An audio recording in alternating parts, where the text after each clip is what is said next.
ana masjidni hamma ham obod qilavermas ekan. Masjid Allohning uyi. Allohning uyini kim ko'ringan obod qilmas ekan.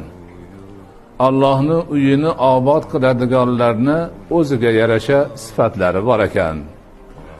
Ana shu sifatlarni ushbu hozirgi o'qilgan tarjima qilingan oyati karimada Alloh taoloning o'zi aytib o'tgan.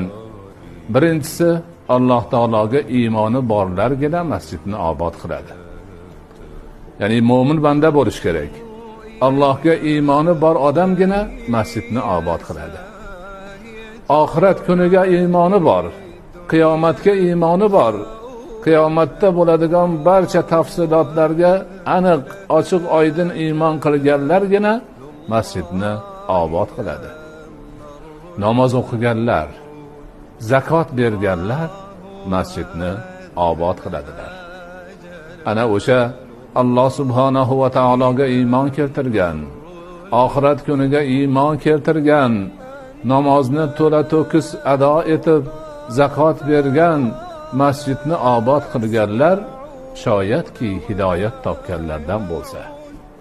Ana hidoyat topganlardan bo'lish har bir bandani buyuk martabasidir.